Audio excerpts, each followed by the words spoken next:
Hey, welcome to week 5 of Bible Studies for Life. It's Easter week. We just had Palm Sunday. Now we're headed to Good Friday and this Sunday where we'll be doing Bible study and worship. Easter Sunday, I tell you what, it's great. Isn't it great to be able to go to church on Easter Sunday? So many of us weren't allowed to go. They shut down last year for COVID right at that time, and it's really exciting this year, isn't it, to be able to go. Look, before we look at the study, I appreciate you watching. Subscribe to our channel if you haven't done so already so you can get updates every time the videos come out each Monday morning. But looking forward to diving into John chapter 20 today. So let's see what we find in John 20 as Peter and John show up at the tomb. It says this, "At that, Peter and the other disciple, that would be John, went out heading for the tomb. The two were running together, but the other disciple outran Peter and got to the tomb first." I don't know if John's bragging there or what, but he was faster than Peter. Gets there first. Stooping down, he saw the linen cloths lying there, but he did not go in. Then, following him, Simon Peter also came. He entered the tomb and saw the linen cloths lying there. So we have Peter and John who get the testimony from the women that something's happened. They run to the tomb. John gets there first. He stops. He looks in. He sees the cloths lying there, so there's no body, just the cloths lying there.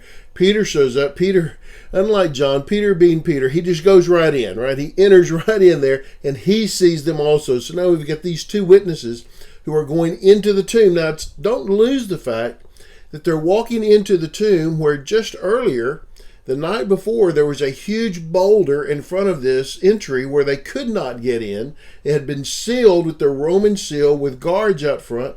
Now the guards are gone, the seal is broken, the rock is rolled up the hill, so they can just walk right in, right? They didn't have to get somebody to push the rock back, they just walk right into the tomb, and now they see the cloths that had been wrapped around the body of Jesus just laying there.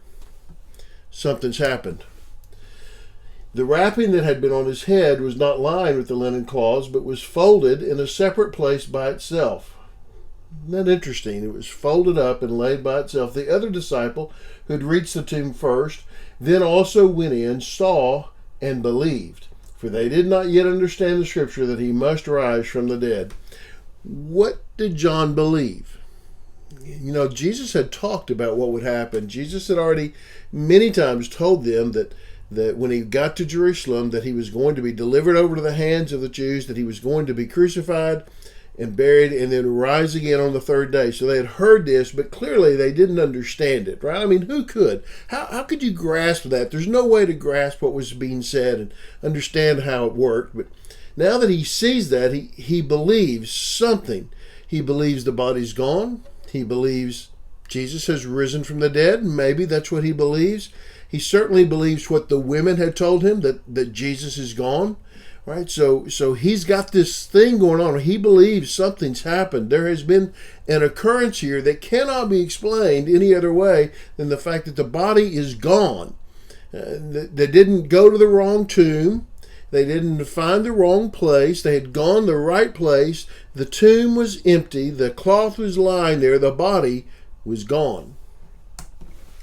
Then, that evening, when it was evening of that first day of the week, the disciples were gathered together with the doors locked because they feared the Jews. And Jesus came and stood among them and said to them, "Peace be with you." Having said this, he showed them his hands and his side, so the disciples rejoiced when they saw the Lord. Well, now there's an event for you, isn't it? The evening of that first day, that evening, Sunday evening, they're gathered up in the upper room again, the doors locked because they were afraid of the Jews. Now, just think about kind of, it helps to kind of put yourself in their place and consider what's going on, the understanding that they have. And it's hard to do that because we know the whole story, right? We know how it ends and all that. But to think about that, they're concerned that, well, maybe they're going to say we stole the body. Maybe they're going to come after us.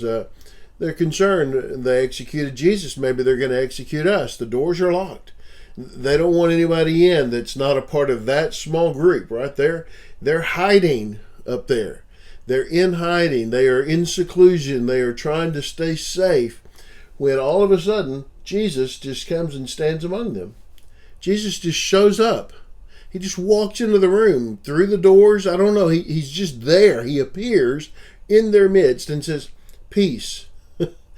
Probably more than anybody in all of history, they needed to be calmed down, because this is not normal.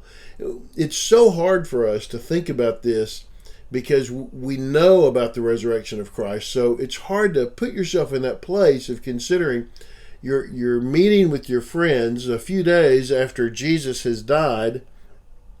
You've seen him buried, and suddenly he's standing there. This is not something that you just go, oh, well, there's Jesus, great, right? He's peace. And then he shows them his hands and his side. He shows them the wounds, right? He proves to them, yeah, I'm the guy. I'm the guy you think. I am Jesus, right, standing here, right? And so then they rejoiced. You notice that all of this happens, and then they rejoice when they see him. When they first saw him, it was not rejoicing. It was fear. It was awe. It was amazement. It was, I don't understand what's going on, what's happening. And now that they see that is Jesus, now there's rejoicing that takes place. But Thomas wasn't there. Thomas was not a part of the group, right? So Jesus appears again when Thomas is there. And then he said to Thomas, put your finger here and look at my hands. Reach out your hand and put it into my side. Don't be faithless, but believe. Thomas responded to him, my Lord and my God. Jesus said, because you have seen me, you have believed. Blessed are those who have not seen and yet believe.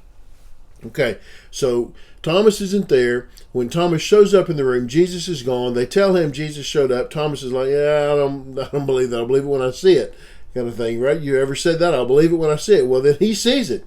Jesus shows up when Thomas is there, and he says, and look, right back here, it says he showed them his hands and his side. So he did that for the disciples too. It's not special what he does for Thomas. He's doing that for the disciples too. So we shouldn't hate on Thomas too much at this point, right? He gets that moniker of Doubting Thomas, and we call him that because he didn't believe. Well, he was in the same place the disciples were just a few hours earlier. They didn't get it either. They didn't know either.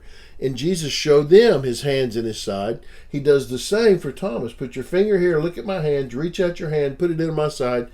Don't be faithless, don't be doubting, but believe. Don't be one who doesn't have faith.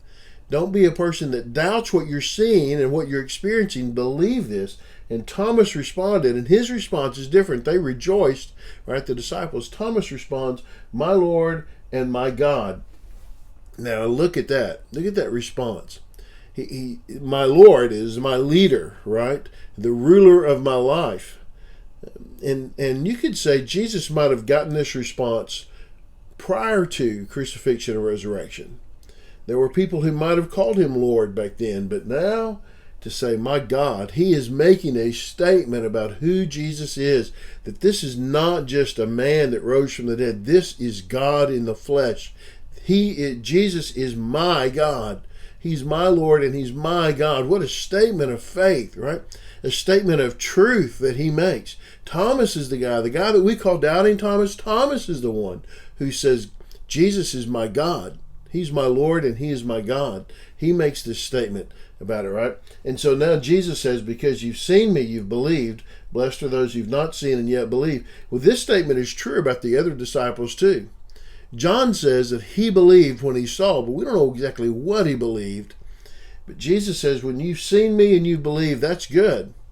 But there's so many millions, billions of others who will never see me, yet they will believe. That's us, right? We're those who, we've not seen Jesus risen from the dead. We didn't see him walking on the earth as a human. We didn't get to experience his life here on earth. And we certainly didn't get to experience his resurrection. And yet we believed. How much more are we blessed who have not seen and yet believe? What a blessing it is to know. And we believe in the historical event. I think this is really important too. This is the historical event of the resurrection of Christ, okay? When you become a Christian, you're not just adopting a set of beliefs. You're not grabbing hold of a life philosophy. You're not adapting a set of values. You're not just saying, well, I think the teachings of Jesus are really good. When you become a Christian, you are saying, I believe that historically, There was a day when a man named Jesus was crucified on a cross, was laid in a tomb, and 3 days later on a Sunday morning rose up from the dead. That's what we believe in that historical event of the resurrection. That's why we worship on Sunday. That's why Easter Sunday is such a big deal, because that event is what we believe in. It is not enough for us to just say Jesus was a good teacher. He had a great life philosophy. He taught wonderful things about how we ought to live. The Sermon on the Mount is fantastic. We believe that Jesus was died, was buried, and rose again. And that's why we celebrate Easter Sunday. I can't wait to get there. I'm looking forward to it. I hope you are. Have a great week. Have a great preparation. Get ready to study the Word, to celebrate the resurrection of Christ. Thanks for watching. I really appreciate it. Appreciate you spending some time with us today. God bless you as you teach, as you study, and have a great Easter Sunday morning. We'll see you next time.